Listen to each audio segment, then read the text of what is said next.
Welcome back to What Arty Noobs with General Disturbance. This is the LT-432. It's a Tier 8 Soviet premium light tank.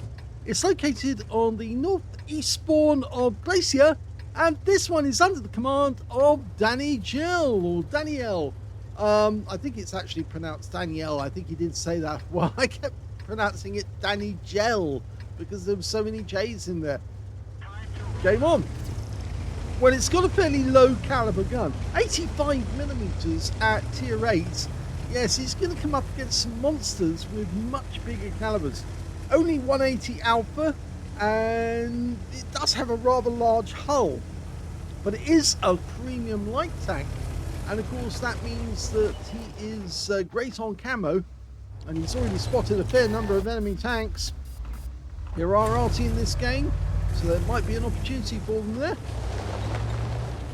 It's also fairly fast, 70 kilometers an hour top speed, which means it gets where it wants to go fairly quickly. And oh, we might have a shot on the enemy 432. Now this one was designed in the 1960s. It was supposed to be fast with armor, but it was technically more like a medium tank than a light tank. But as you can see, it's very flat, which is kind of like the T100 LT. Of course, that's tier 10, this is tier 8. Now, of course, it's a premium, which means you can buy one if you want to get one. I think I did buy one on one of my accounts. I was a bit underwhelmed, you might say. It's almost like somebody's taken a gigantic press and squashed an IS-3 or something like that with a much lighter gun. And this is what they've come up with. The 85mm means, of course, you don't do a lot of damage, but you do have fairly good DPM, because the reload time is only 5.09 by the book, and he's got 4.83. Gets a nice shot into the side of the Tiger 1 for 183. It's a high roll. You have to remind that it's a high roll if it's only 183. Uh-oh! Fires one in, and he managed to get that in before the 67 managed to fire one back at him.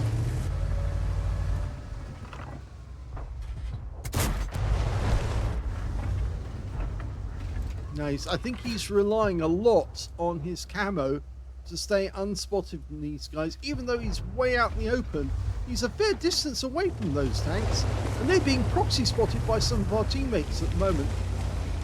Now, is that CC67 going to be sitting there? Oh!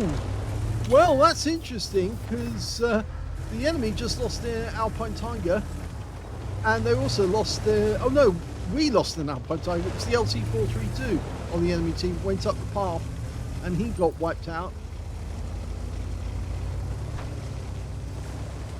So he's managed to pull back, and I think this is a good move, because if you look at the mini-map, you can see that the enemy has basically got no challenge on the northwest corner of the map, and that means any second now a whole horde of enemy tanks is going to come around that corner. He's loaded the premium rounds. Now the standard rounds are APCR. It's the premium rounds which are standard AP, and as you saw there and just came up, got a penetration of 218mm of armor. Oh, that one bounced off the side. The team's under a lot of pressure at the moment. He's only got himself in this SMB CC's 56, and I think they're really gonna need to pull back. We're 4 tanks down on the enemy, and I think he's decided the best thing he can do is get up here and snipe. In fact, he's lucky because the Arty's managed to get up here as well. He's turned himself. No, hasn't turned himself around yet. He's shooting over his engine deck, and that's going to be a problem as well, because you don't get much in the way of depression with this one anyway. 7 degrees, and he was trying to shoot over the deck where it just make it worse. Oh, the Arty won't be happy about that because he got jogged while he was aiming, so he's going to have to dial in all over again. Oh dear, Skoda going round the outside. That means he's going to go into the trees, come round the back. He's looking for Arty, and he's going to find out very shortly that there's no Arty there. And of course the Skoda does have fairly strong armor. In fact, he's now decided he needs to pick a better spot to shoot from. And I guess this is what he's decided for the moment. 7032 coming up, and another one, an AMX M445. Oh, that was close. It did hit the tracks. Didn't damage the tracks, but it did hit the, and it didn't go through. And he got a nice shot there on the IKV-90B.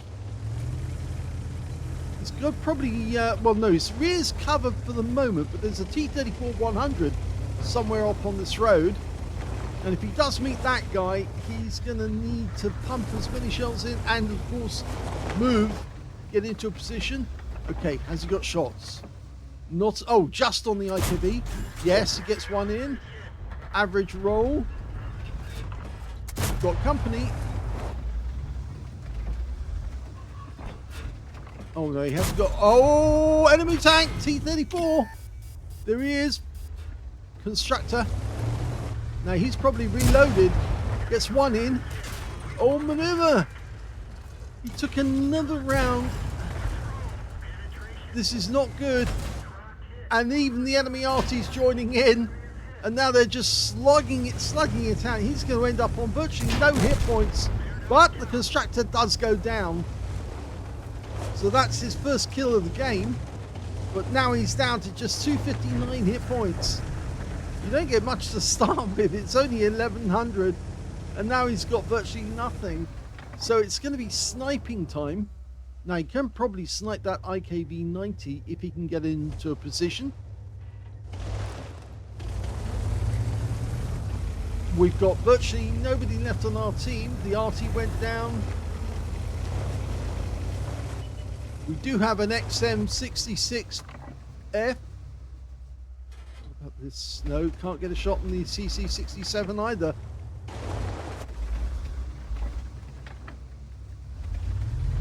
The Saladin's down in the pools or down below us.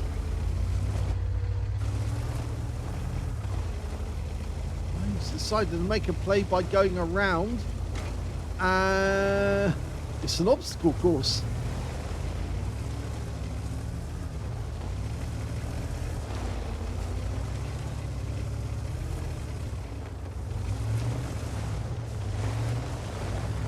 No, don't want to go out there because you get spotted straight away. The enemy is looking. Not seen yet. There's the SMD. It's a miracle the enemy hasn't decided to start capping. I think they're focusing on the XM at the moment. That's why they're having trouble. Has he got a shot at this long range? He's gone back to the APCR. Oh, hello! That's a good kill. Yes, he took out one of those new tanks, the Don's Frosh Lock. Oh no, that's the name of the player. It was a Hellcat. My mistake. Oh dear. Okay, it's going to happen a lot this Christmas where we come up against a new tank and I don't know anything about it. He's certainly got a lot of battle scars on his back. Thanks to that encounter with the constructor. No sight of the IKV so far. The Arty we're looking for is an M12. Let's see if we can find him. Found him! Good guess actually where he went. Pumps one in. Now. No, he's not going around. No, I suppose he's... Yeah, that's why. The IKV, and they are capping now, so he needs to get to the cap. He's all alone. Trouble is, he's all alone against 4, so he's not likely to get a Kolobanovs, and he can only survive one shot now because he's only got 27 after that encounter with the IKV-90. There he is. Okay, can we get a shot? He must have seen us, surely. No, he hasn't. But he's at the game now. Now, I think he did get seen, so... Are they going to come out the cap to try and kill him? They must realise he's low on hit points. I did suggest that it was a miracle nobody'd actually gone to the cap, but I guess they were just trying to work out how to kill the tanks. And okay, can see now it's the M2Y in the cap. I don't think that guy's going to come out the cap.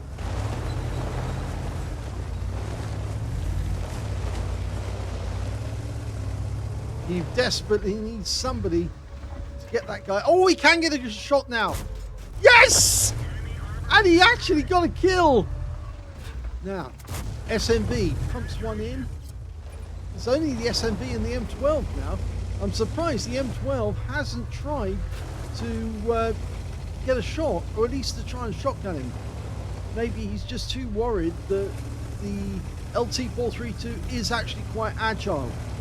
And he's found the M12.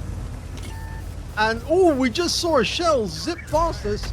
He tried to auto aim on, didn't work. But he'll get it this time because the M12's out of juice. He's reloading.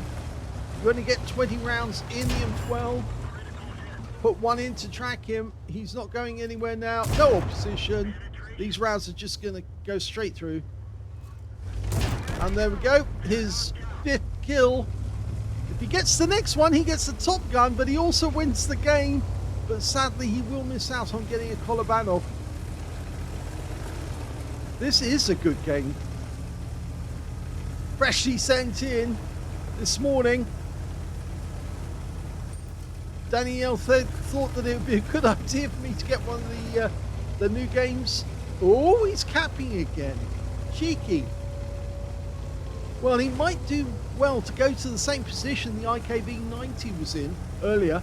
And that's right up in the center of the map, right on the edge, up on the hill. He might be able to see the enemy from that position. Of course, he's got a much bigger view range, 380 meters. He should be able to see the enemy in the cap.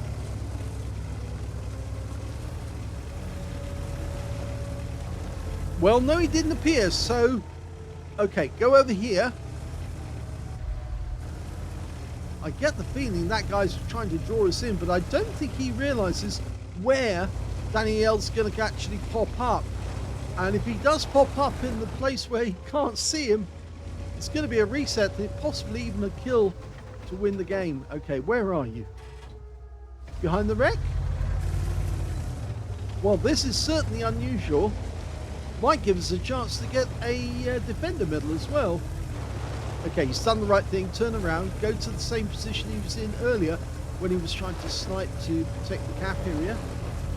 Up here. And then turn down the road. No, that's it. Okay. This is going to be a reset, hopefully. Surprised that guy's got such good camo. Well, that will have given away his position. We can see now he is hiding behind the wreck. And there's a reset. Yeah, can we get the kill? Engine. Yes, got that. Now he's a 2-shot. Must be trying to get himself into position, but he can't shoot through this gap. And he's got another reset. He's trying to shoot, but it won't work. You've got too narrow a gap at distance. It just won't work unless he goes out in the open, which he might do. I don't know. You can see how the Udas ended up. Now, if he stays in the same spot, we can go round to a different angle and get a kill shot from a different vantage. But he spotted that. In fact, now he's moving. And we've got another reset. Yeah, he's trying to change angles all the time. He doesn't know which angle he's going to approach from. Oh, now this might work actually. Going up to the center. That's the last minute. It will be decided one way or the other. Now he hasn't been spotted yet, but he's coming in from a completely different angle. Only 7 degrees of gun depression, remember, so he can't really easily use a bank. But if he comes up from an angle that guy's not expecting, it will be very, very final for the SMB. He's not going to see this one coming until it's too late. Coming up over the top. This is for the game. Hello. Oh, he gets one in, but he doesn't get the kill. Now he has to go. He can't ram. Yeah, he did it. Top Gun and wins the game.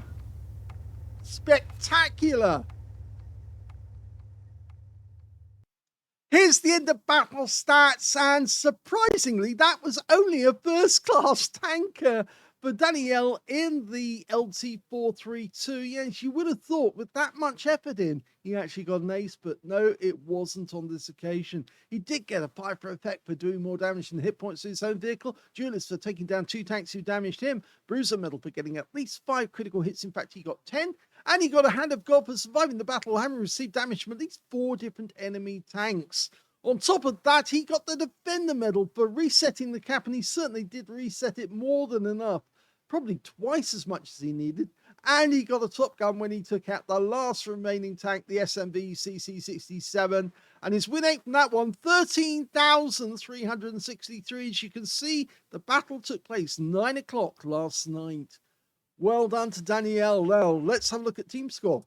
He didn't get the highest damage. That went to the new tank, the American XM6X F. I forgot what they were actually going to call those things now, but no, it's the new American tank destroyer that's come on in the Christmas loot boxes. The second highest, oh, he didn't get the high caliber because it wasn't 20%, by the way. When it came to the second highest damage, that went to danijjjel with 3,161, and the third highest damage went to the UDAS 03, who did 2,735, and yes, he did put up a good fight for the cap area. When it came to kills, though, it was danijjjel who managed to get the highest, 6 kills to him. 3 kills went to the XM66F, the new tank, or one of the new tanks. I'm not sure if that one's been loaded yet, but he's got 3 kills. 3 kills to the SMV-CC67, and the 7032, and the IKB-90B on the enemy team. And when it came to base XP, we can see that danijjjel got that one with 1,394, the only player to get over 1,000 base in the game. The next highest being the XM66F, which must be a problem for the enemy tanks to take out because it's a big, heavy beast. He got 938. The third highest, well, it's one of those unknown tanks again. We'll find out who it is eventually. 922 went to him. Let's have a look at detail. 32 shots fired, 26 direct hits, 21 penetrations. It does have good gun handling, and you saw danijjjel was taking out some enemy tanks at fairly long range. 3,161 hit points of damage, of which 868 was at more than 300 meters. So yes, it is fairly accurate, good gun handling on the whole, just a lackluster on the amount of damage it can do. 6 hits received from the enemy, 4 of them penetrated, 2 non-penetrations, and 1 hit by way of splash. 490 hit points of damage blocked by armor. He spotted 5 enemy vehicles in the game, 10 enemy vehicles were damaged and 6 killed, 814 hit points of spotting assist, and yes, he did get 100 defense points by resetting the cap multiple times.